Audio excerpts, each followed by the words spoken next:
करते हैं उन स्टॉक्स पर जो आज दरअसल ट्रेंड को यहां से आगे के लिए सेट करते हुए दिखाई देंगे। कुछ ही देर में हमारे साथ गौरांग शाह भी जुड़ने वाले हैं, लेकिन बड़ी खबरों के बीच एक बड़ी खबर जो निकल कर आई और ये मीडिया स्पेस के लिए काफी इंपॉर्टेंट है।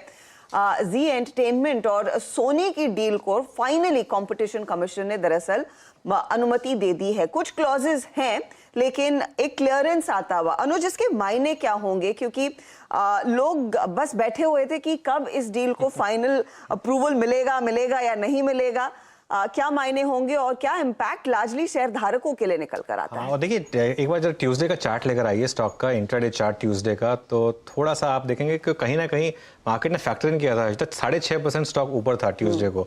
और अगर आप पिछले एक महीने का चार्ट देखेंगे तो स्टॉक एक्चुअली फ्लैट है, एक्चुअली नीचे ही है बल्कि। तो 280 वाला स्टॉक 240 चला गया था। उसके बाद ये देखिए, ये क्योंकि इसमें ना वो वाली बात थी कि शेयर आया और फाइनली शेयर आ गया। तो अभी वो लोग, मार्केट काफ़ी टाइम से एक्सपेक्ट कर रहा था कि ये आएगा। पिछली एक्सपायरी में लोगों ने बहुत पैसा तोड़ा एक्चुअली, क्योंकि उन लोगों ने सबने भर के कॉल्स लिए कि ये आएगा, लेकिन ये आया नहीं एक्सपायरी पे, और ये अब आया है। इसमें एक चीज़ जो बहुत इंटरेस्टिंग होने वाली है हर्षदा, वो ये है कि जो जिस तरीके से मैं जी को देखता हूँ, मैंने जी को पिछले काफ़ी टाइम से ट्रैक किया है। जी डिसरप्टर था। जब हमारी इंडियन मीडिया इंडस्ट्री, आपको याद होगा जब एक समय सिर्फ दूरदर्शन हुआ करता था, जी पहला डिसरप्टर था जो 90s में केबल टीवी लेकर आया हमारे लिए। और उसके बाद से जी ने क्या पीक किया था, मैं 2000 वाली वो जो पीक है उसकी बात नहीं कर रहा हूँ, वो तो खैर अलग ही लेवल था, लेकिन अदरवाइज जी का पीक था 650 रुपये के करीब। वो एक टाइम था जिसमें जी के जो सब्सक्रिप्शन रेवेन्यूज थे और एडवर्टाइजिंग रेवेन्यूज थे वो 30% तक की ग्रोथ दिखाते थे। उसके बाद जी में कुछ ना कुछ गड़बड़ हुई और उसके बाद आपने ये सब देखा। अभी ये जो इलारा की एक इंटरेस्टिंग रिपोर्ट है, उसमें मैं 2 ग्राफिक्स पर फोकस करूंगा। पहला देखिए, ये जो मर्ज एंटिटी का व्यूअरशिप है, मर्ज एंटिटी का व्यूअरशिप जी सोनी का 24% है, स्टार डिज्नी का 20% है। अगली ग्राफिक रेट बहुत अमेजिंग है। 24% वाला जो व्यूअरशिप है वो कमांड करता है एड रेवेन्यू का सिर्फ 6%, और जो 20% वाला जो जिसका मार्केट शेयर है वो एड रेवेन्यू का कमांड करता 18%। तो यहां पे या तो अपॉर्चुनिटी है या फिर यहां पे कुछ गड़बड़ है।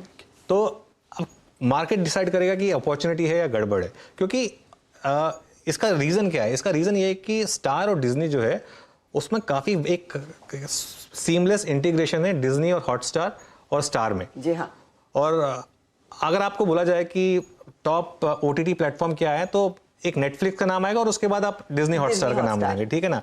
तो उसमें आप सोनी लिव को शायद कहीं नहीं बोलेंगे, Z5 को शायद कहीं नहीं बोलेंगे, नेटफ्लिक्स, अमेजन प्राइम और डिज्नी हॉटस्टार, क्योंकि जो पूरा गेम है वो चेंज कर दिया डिजिटल ने। सबके सब डिजिटल की तरफ जा रहे हैं। इसके लिए ये जो है ना, ये बहुत इंटरेस्टिंग चीज़ है।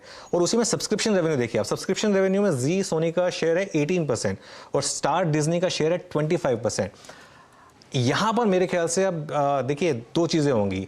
एक, जो मार्केट एज्यूम कर रहा है कि अब कंबाइंड एंटिटी है, एक एमएनसी टैग है, तो इसके लिए स्टॉक जो है काफ़ी आगे बढ़ जाएगा। मेरे को टारगेट मिल रहे हैं 400 साढ़े 400 के। यहाँ पर मैं थोड़ा सा नर्वस होऊंगा। और अगर आज स्टॉक किसी भी वजह से 8 से 10% ऊपर खुलता है, तो उसमें अगर आप उसमें कूदने की कोशिश करेंगे तो काफ़ी डेंजरस हो सकता है। ये पहले हो चुका है, जब एक बार ये जी में 2 सर्किट लगे थे, मुझे याद है। 1 साल का चार्ट लेकर आइए, उसके बाद स्टॉक करीब मेरे ख्याल से 350 तक पहुंच गया था। उसके बाद ये काफ़ी नीचे आया था। तो इसके लिए इस चीज़ का ध्यान रखें कि अगर आज स्टॉक में 300 सवा 300 का लेवल अगर आप देख लें, उसके बाद इसमें कूदने की कोई ज़रूरत नहीं है आपको। उसके बाद अब देखिए इंटीग्रेशन कैसे ज़्यादा है। कोई भी इंटीग्रेशन आसान नहीं होता। दोनों कंपनियों की कल्चर अलग होती है, दोनों कंपनियों के एम्प्लॉयज़ का काम करने का तरीका अलग होता है। किसी भी इंटीग्रेशन में 1+1 = 2 करना बेवकूफ़ी होती है। 1+1 उसमें 0 भी हो सकता है, 1+1 उसमें 11 भी हो सकता है। अगर 1+1 11 होगा तो जी 500 साढ़े 500 भी जा सकता है, लेकिन अगर 1+1 अगर 2 भी नहीं हुआ तो यही जी आपको वापस 150 130 के भाव पे भी मिल जाएगा। तो इसके लिए एक थोड़ी सी वार्निंग है कि आज इसमें पहली ट्रेड में मत कूदें प्लीज़, थोड़ा वेट करें, देखें कि स्टॉक कहाँ जा रहा है और उसके बाद एक डिसाइड करें, संभल के बेसिकली ट्रेड करें। वैसे ही स्टॉक भाग चुका है। जो 1 और 11 की आप बात कर रहे हैं, उसमें तो शायद सीसीआई ने भी यही आपत्ति उठाई थी कि आप दोनों का मिलकर मार्केट डोमिनेंस क्या होगा, क्या आप एड प्राइसिंग को अपने फेवर में खींचते हुए दिखाई देंगे? तो वहां पर मुझे नहीं लगता है इनके फेवर में कुछ जाएगा, क्योंकि सीसीआई ने वही क्लॉज रखा है, क्योंकि कुछ शर्तों के साथ ये डील मंजूर हुई है। तो शायद अगर लोग अनुमान ये लगाकर चल रहे हैं कि 6% का जो प्राइसिंग का इनके हाथ में कमांड है वो क्या 18% तक जाएगा, मुझे नहीं लगता वो होता हुआ दिखाई देगा। एंड परहैप्स देखना होगा कि मार्केट और एक चीज है देखिए, प्रमोटर होल्डिंग इस समय जो जी ओरिजिनल प्रमोटर है उनकी होल्डिंग इज डाउन टू 4%।